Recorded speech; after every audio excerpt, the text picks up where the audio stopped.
I joined the Army in the first year of the war. At age of 19, the age you had to be to go overseas. I joined at age 15. I lied about the age a bit, like a lot of young kids did.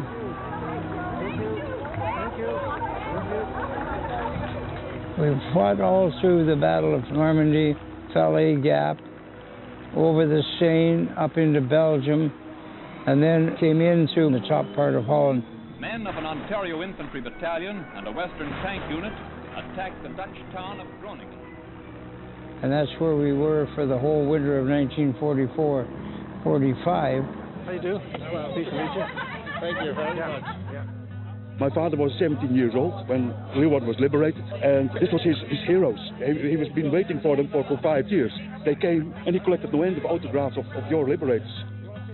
They were singing, laughing, and crying all at the same time, dancing and jumping up, and you got the feeling that a pent-up emotions with them and being repressed for those 5 years, they suddenly could release it all. And it was just a glorious feeling. Ik ben hier, maar ik word weggestuurd. And I would like to have the whole family around. Say cheese, say whiskey.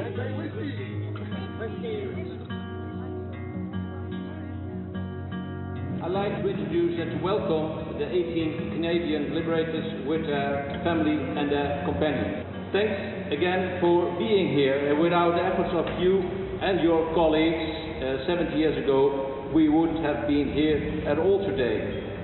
Freedom is something we have to cherish, and we must honor those who fought for it. That was a bad winter, 44 and 45. Children were starving to death on the street. They were hunting on the streets, trying to find something to eat. Two-prong offensive. The 1st Canadian Corps hits with a left hook designed to clear northern Holland as they liberate town after town until finally... We had a truce there for about 3 days where we tried to feed the Dutch people on the other side. With the food goes a convoy of Dutch doctors to look after their sick countrymen. Thank you very much for our liberation. Oh, yeah. We are so grateful to you and your companions. We are very grateful for you for welcoming us. And we found the people were they were always, the little kids hungry, you know. If we had any food or any hard rations with us, we'd give them what we had, because we figured we could always get it. We knew who they'd run home and share it with the family anyway. That was how good they were. Thousands of Hollanders have existed on a starvation diet. The cases of allied food... Before Franeker, there's a canal, and the Germans had blown the bridge. And the Dutch people came out, and they reconstructed a bridge solid enough to take our vehicles over into the town. I gave a little piece of chocolate away while we're waiting for that bridge to be built into Franeker. Today, there was a gentleman said he was 80 years old. I was a 10-year-old boy when you were going into Franeker, and you had to stop and wait for the bridge, and he said, you gave me that little bit of chocolate.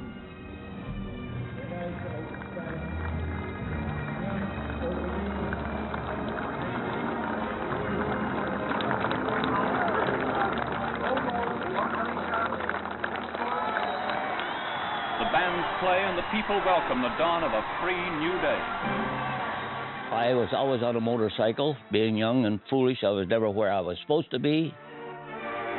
So joy and anger in northern Holland mingle in a mighty crescendo as V-Day approaches. Apeldoorn had been liberated. A man came over to me and said, "Can I ride on your bike?" I said, "No, but I'll take you anywhere you want to go." So away we went. Next thing, we came back with 5 bottles of scotch. It had been hidden for that period of time. So that was an extremely good evening. So our objective was that with this celebration of the 70 years, our contacts between Friesland and Canada should not end, but should continue to go.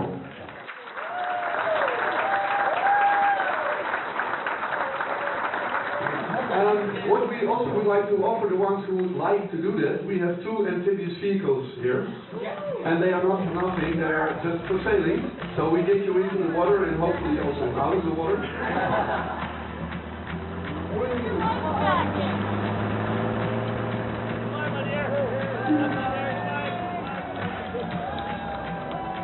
Everybody's gone overboard to make us feel so welcome, so happy. We will never forget the welcome this time. It's been phenomenal. It says forever in our hearts. Thank you for freedom. I think I'm supposed to phone her for a date.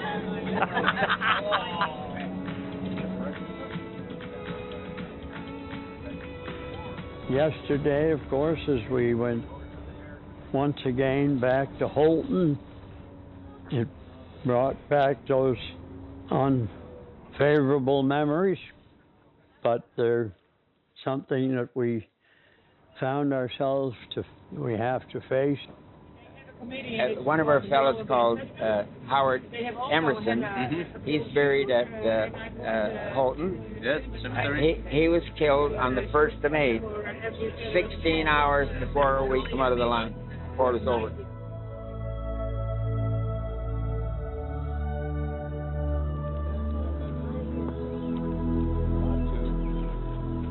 Right here, you see the number in the end.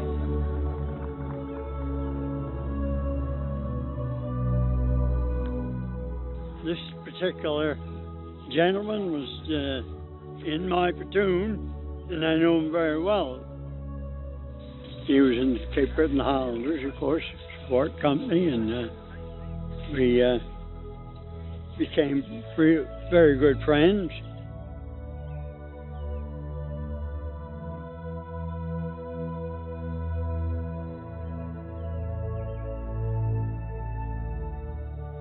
It's nice to know that their resting place is being taken care of so well, and that, of course, makes me feel real good to know that after their supreme sacrifice, they are now recognized and taken care of.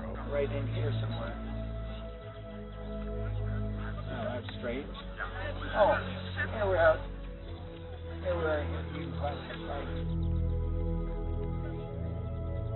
it. He just came back from England because he was married in England, and I think he had 2 children, and he was killed 16 hours before it was all over. But you remembered him? Oh, yes, I remember, Mari. Well, Howard, cheerio, old buddy.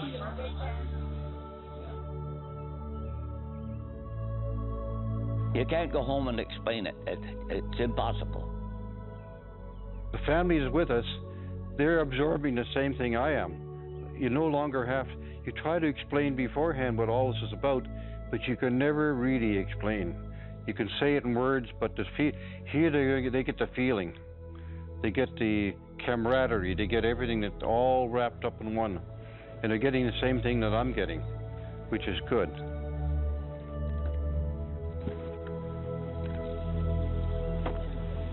It's fantastic on how the graves are looked after by the young kinder of the country. The kids are dedicated. They have their own grave that they look after. Every year they have a service, the light candles all night long.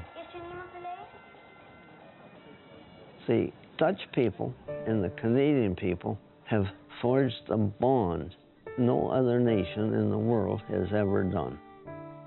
And if it only could happen more often to more countries, then we might have a much better, peaceful world.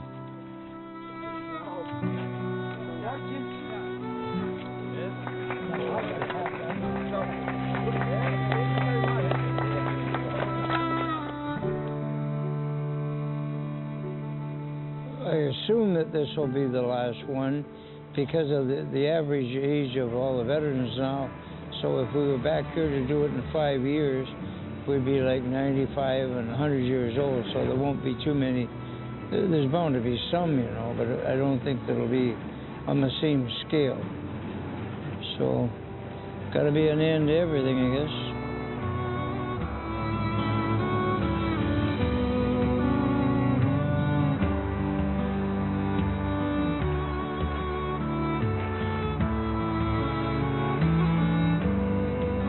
The Dutch children are so thankful that Canada saved the country for their grandfathers and their forefathers. They show their thankfulness more so than the Canadian generation.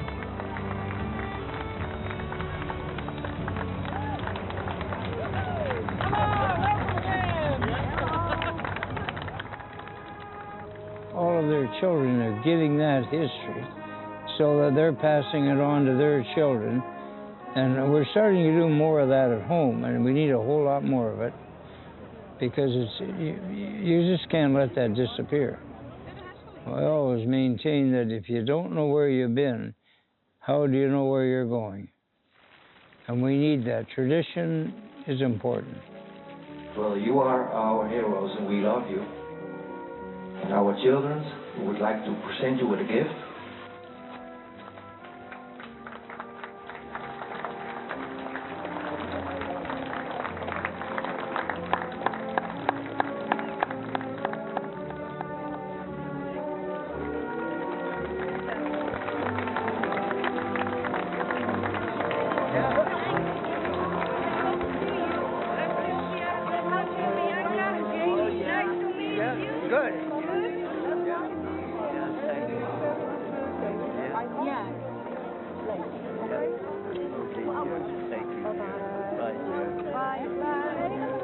Bye.